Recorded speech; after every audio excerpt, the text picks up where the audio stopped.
fonctionnement et plus clairement de la maison de prière RDC. Dans la petite présentation, 3 points essentiels seront abordés, notamment les débuts de la maison de prière, l'évolution de ses activités, les ambitions de la maison de prière.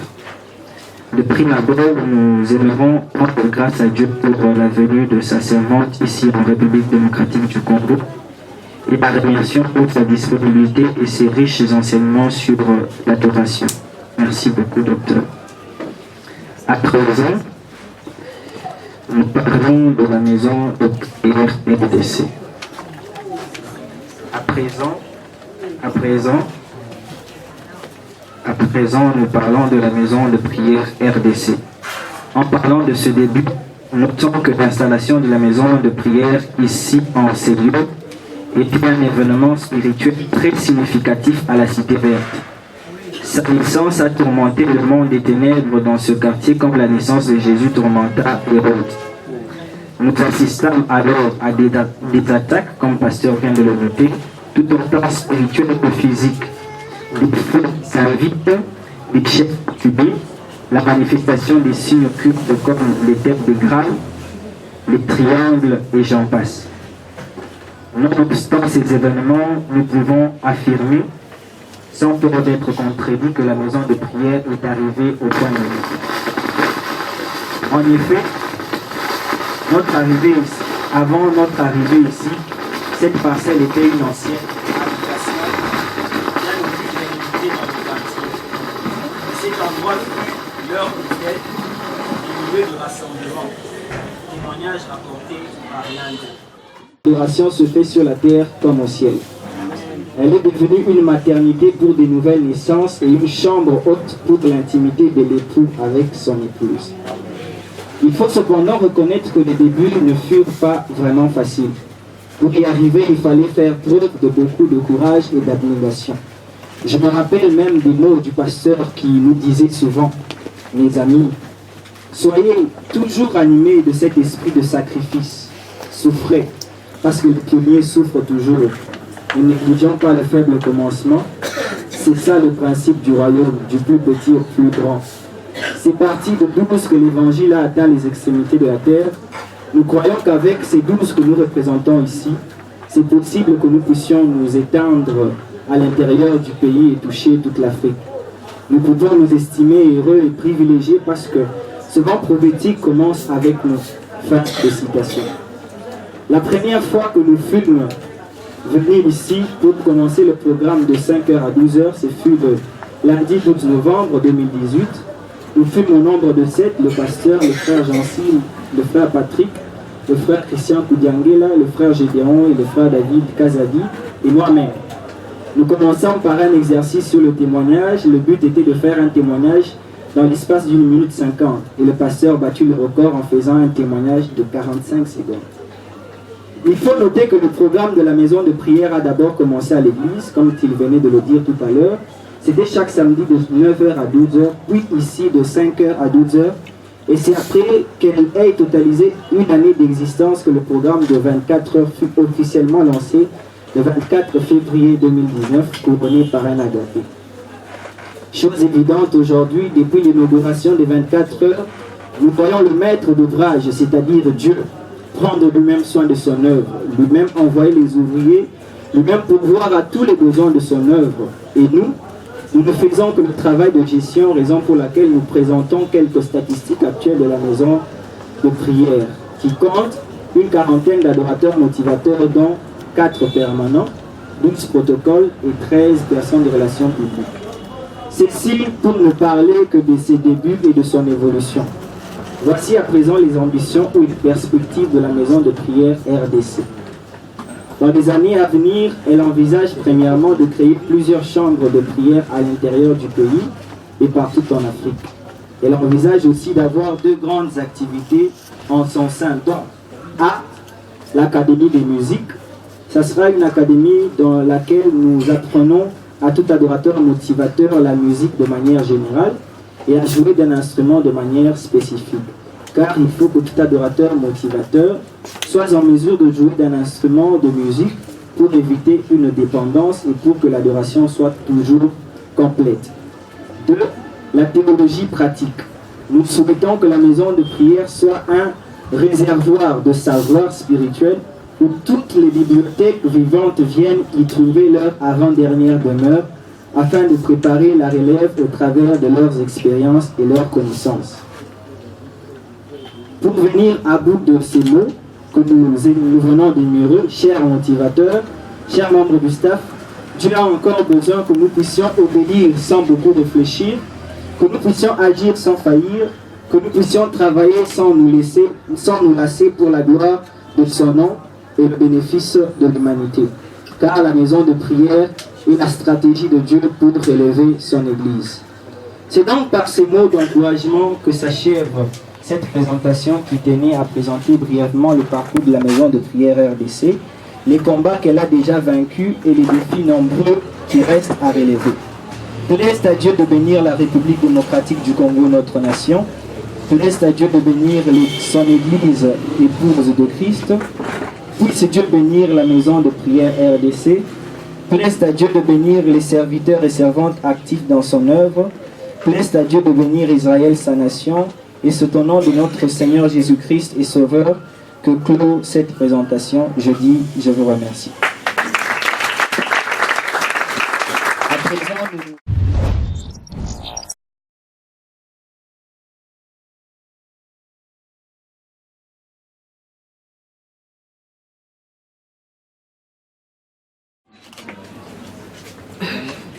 La maison de prière a fait beaucoup de choses pour moi.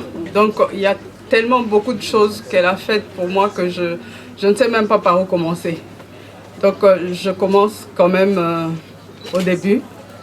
Quand j'ai commencé à la maison de prière, j'avais beaucoup de problèmes.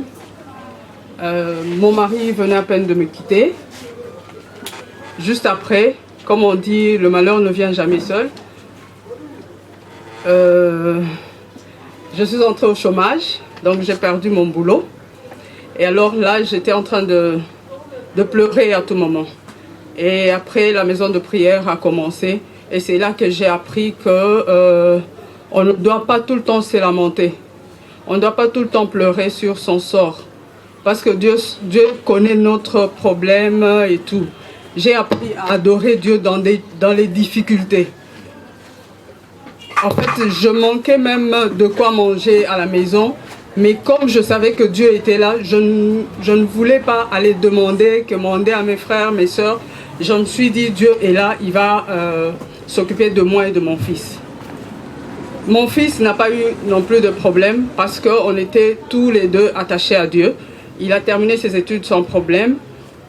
Et j'étais en retraite ici. J'avais dit à Dieu, Seigneur, je vais rester auprès de toi.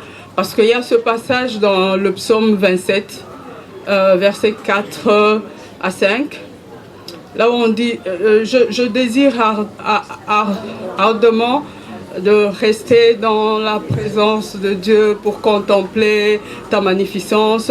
Et le 5e verset dit que Dieu va me protéger et il va m'élever sur un rocher. Donc c'était des passages qui me fortifiaient et ça me poussait à entrer toujours en intimité avec mon Dieu. Bref, j'avais arrêté de pleurer, j'avais arrêté de murmurer. Je passais tout mon temps à adorer Dieu. Quand je suis entrée ici en retraite, c'était au mois de février ou mars de cette année. J'ai dit à Dieu, Seigneur, je sais que tu vas me bénir parce que tu m'as déjà béni. Mais j'aimerais bien que cette bénédiction soit palpable, que tout le monde voie cette bénédiction-là. Je n'avais même pas encore terminé ma retraite au mois d'avril, fin avril, comme ça. J'ai eu un boulot. Quelqu'un avec qui on est des amis, ça fait 30 ans pratiquement. Il a été nommé élu gouverneur. Il a pensé à moi. C'est comme ça que j'ai commencé à travailler. Là, j'ai vraiment béni Dieu. C'est pourquoi à chaque fois que je viens ici, je quitte l'aéroport directement à la maison de prière parce que je me dis c'est ici que j'ai été béni. Et même quand je priais pour mon fils, je disais toujours qu'il ne puisse pas avoir des blessures intérieures à cause de la séparation des parents, qu'il puisse aller de l'avant. Et vraiment, Dieu a fait en sorte qu'il termine ses études. Et un mois avant qu'on le colle, il avait déjà eu un boulot. Et non pas comme nouvelle unité, mais avec un matricule. Et là, je dis, Dieu est bon. La maison des prières m'a appris beaucoup de choses. Et chaque fois que je suis ici, je sens vraiment que Dieu est présent et je ne cesse jamais de le louer et de l'adorer.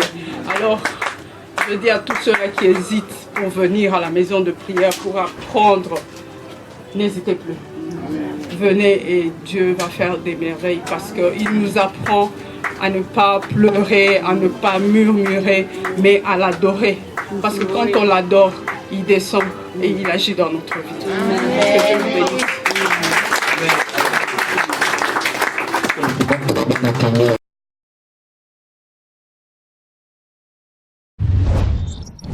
Je suis chanteur, modérateur et suis aussi pasteur. Et alors que nous nous cherchions un endroit pour entrer en retraite avec le groupe musical, j'ai entendu parler de la maison de prière. C'est là que je me suis dit, il faudrait que je fasse un pas pour essayer de savoir comment ça se passe et avoir les plus amples informations. Je suis arrivé un dimanche, j'ai vu les frères Rodriguez. J'ai demandé à voir le pasteur qui n'était pas là, il m'a renvoyé de la semaine qui commençait. La semaine qui commençait, je suis venu, mais bien avant ça, il y a un message que Dieu m'a dit. Il m'a simplement donné un petit flash, il me dit, un adorateur, c'est une personne qui a un niveau élevé de spiritualité. Bon, j'ai pas compris cela. Je venais juste en tout cas voir le pasteur Laurent pour essayer de savoir comment ça se passait.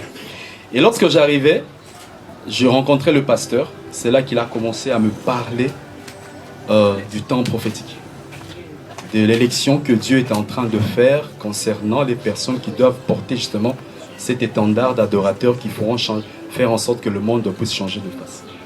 Et pendant qu'il parlait, j'ai senti comme une puissance qui se déchargeait sur moi, qui tombait. En fait, je me suis fondu en larmes, n'ayant aucun contrôle de moi-même. J'étais à genoux, j'ai demandé qu'une seule chose, qu'il prie pour moi, chose qu'il a faite. Et depuis, je suis un membre, et je suis là comme adorateur motivateur. Et je bénis Dieu pour tout ce qu'il fait. Je sais qu'il fera des grandes choses parce que l'adoration, c'est une vie. Amen. Ça devient quelque chose que, même à l'église, je suis... on me voit plutôt comme cette personne qui est là, toujours en train d'adorer. Donc c'est pratiquement ça. Que Dieu nous bénisse aussi. Gloire au Seigneur.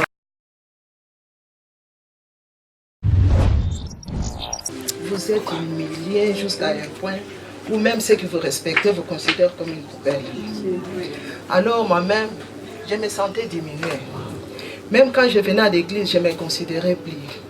Je ne voulais même plus être là où il y avait des gens. Je me disais que je n'ai plus de valeur. Je voulais même écrire un livre qui disait qu'en Afrique, le veuvage est une malédiction. Mais quand je suis venue à la maison de prière, je n'avais plus envie de prier. Alors quand je suis venue à la maison de prière, Dieu a fait quelque chose en moi. Dieu m'a donné le psaume 23. Il m'a dit qu'il était mon berger. Rien ne saurait manquer où tu me conduis. Tu me fais reposer dans de verts pâturages. Même lorsque tu traverseras la vallée de l'ombre et de la mort, je ne t'abandonnerai jamais. Et cela vraiment m'a fait donner de la force. J'ai commencé à prier. Mais aujourd'hui, la maison de prière a transformé ma façon de prier. Maintenant, je suis cette femme-là qui prie. Même la nuit, je ne dors pas. J'ai transformé mes situations difficiles en adoration. Quand il y a un problème, j'adore le Seigneur. Je dis à mon Dieu, je t'ai béni à cause de cette situation. Toi, tu es celui qui enlève l'opprobre. C'est pourquoi je t'ai béni pour ça. Je t'élève parce que tu es celui qui enlève l'humiliation. En tout cas, n'hésitez pas. Venez et Dieu va faire pour vous.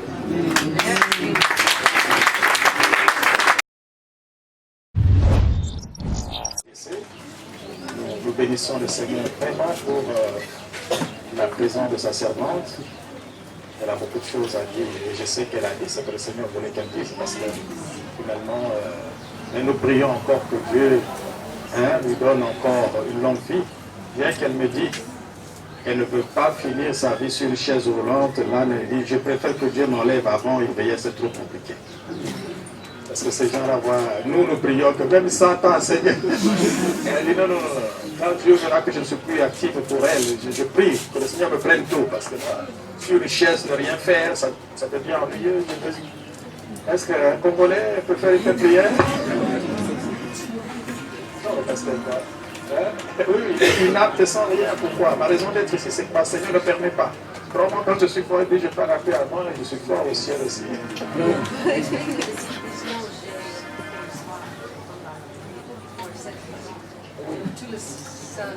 Ah oui, oui, oui, voilà, ça l'a dit, bon, elle a vu que bon, l'espace, le sanctuaire là, était devenu petit et même partout ici c'était déjà rempli et on manquait d'espace. J'ai manqué de vous dire que beaucoup de gens avaient même vu déjà ça comme ça là. Et voilà, c'est une confirmation vraiment que le Seigneur. Pour être les artisans du grand réveil de ce temps de la fin. Parce qu'il n'y a pas une arme spirituelle aussi efficace que l'adoration comme Josaphat.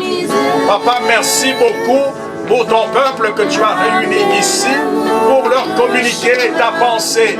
Merci de permettre que nous vivions ce temps prophétique avec toi. Père de gloire, tu nous as donné, tu nous as responsabilisés. Mieux valait pour nous ne pas connaître ces choses que les connaître maintenant pour ne pas les appliquer. Tu as parlé par la bouche de ta servante que ce que nous avons appris ne reste pas seulement dans les cahiers, ne reste pas seulement dans les notes, aussitôt oublié, mais que ça devienne une expérience de la vie qui nous amène dans l'intimité, dans une relation profonde avec toi. Merci beaucoup, Seigneur, pour ta gloire. Merci de nous avoir fait confiance. Nous retournons dans nos activités respectives. Le reste de la journée entre tes mains, soutiens ta servante. Soutiens-la. Nous allons prier ensemble pour le retour